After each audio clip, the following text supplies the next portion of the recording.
పరమేశ్వర పరిపాల్యో అంటే పరిపాలన అన్న మాటకు అర్థం ఏమిటి అంటే పరిపాలన అన్న మాటకు అర్థం రక్షించుట. పాలకులు అంటే రక్షణ కల్పించువారు, పాలితులు వారి వలన రక్షణ పొందువారు. పాలకులు పాలితులు అంటారు. పరిపాల్యో అంటే నువ్వు నన్ను రక్షించు. ఎందుకు రక్షించాలి? ఏమిటి ఇబ్బంది వచ్చింది నీకు? ఇది చమత్కారం.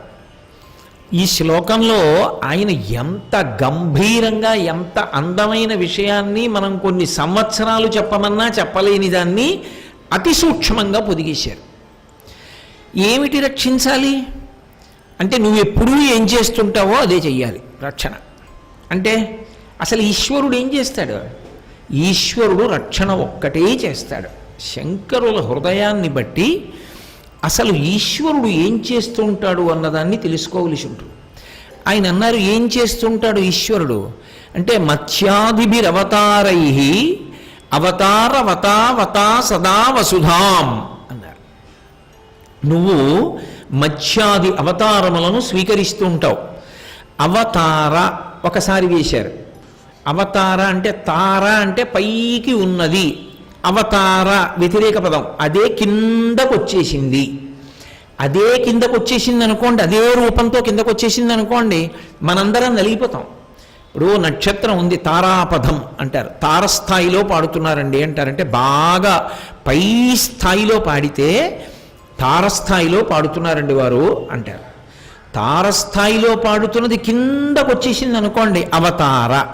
ఇప్పుడు నక్షత్రం కిందకు వచ్చేసింది అనుకోండి, భూమి కన్నా కొన్ని వేల రెట్లు పెద్దది నక్షత్రం. అప్పుడు భూమి మీద ఉన్న ప్రాణులు నలిగిపోతాయి, అన్నీ మరణిస్తాయి.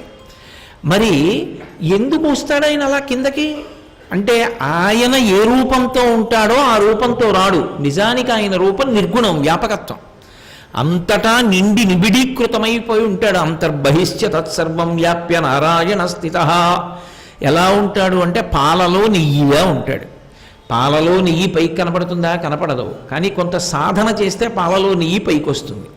అలా ఇందుగలడందులేడని సందేహము వలదు చక్రి సర్వోపగతుండెందెందు వెదకి చూచిన అందందే కలడు దానమగ్రణి వింటే. అంతటా ఉంటాడు.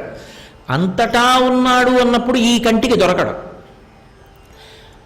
ఈ సభలో అంతటా విష్ణు ఉన్నాడు అని నేను అన్నాను అనుకోండి, అలా ఎలా కుదురుతుంది? మీరున్నారు, వేదిక ఉంది, మైకులు ఉన్నాయి, ఎదుగో కూర్చున్న వాళ్ళు ఉన్నారు, ఆడవాళ్ళు ఉన్నారు, మగవాళ్ళు ఉన్నారు, పెద్దవాళ్ళు ఉన్నారు, చిన్నవాళ్ళు ఉన్నారు, కుర్చీల్లో కూర్చున్న వాళ్ళు ఉన్నారు, కింద కూర్చున్న వాళ్ళు ఉన్నారు. మరి ఇంతమంది ఉన్నారు కదా, ఇంత భిన్నత్వం ఉంటే ఒక్క విష్ణు ఉండడం ఏమిటి? అంటే అది మాంసనేత్రానికి దొరికేది కాదు. విష్ణుతత్వం జ్ఞాననేత్రానికి దొరుకుతుంది.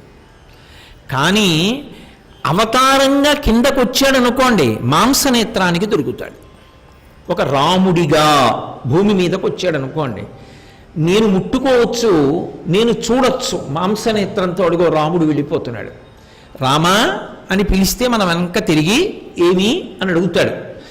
కాబట్టి అవతార అంటే ఒక రూపంతో కిందకు వస్తున్నాడు. అలా ఎందుకు వస్తాడు అసలు అంటే అక్కడ వేశారు ఆయన రహస్యాన్ని. అవతారవతా, అవతారంగా రావడం నీకు అలవాటు. అవతా అలా రా. ఎందుకు? అవతారవతావతా. ముత్తుస్వామి దీక్షితారు వారి కీర్తనల్లో మీకు ఎక్కువ కనపడుతుంది ఈ మాట. మామవ అంటారు. మామవ మామవ అని కీర్తనలో కనపడింది అంటే మీరు తడువుకోకుండా చెప్పచ్చు అది ముత్తుస్వామి దీక్షితారు వారి కీర్తనని. వారి ముద్రల్లో ఒకటి కీర్తనలో మామవ అన్న మాట ఎక్కువ వేస్తారు సంస్కృతంలో. ఆయన మామ మాం అంటే నన్ను, అవా అంటే రక్షించు అని.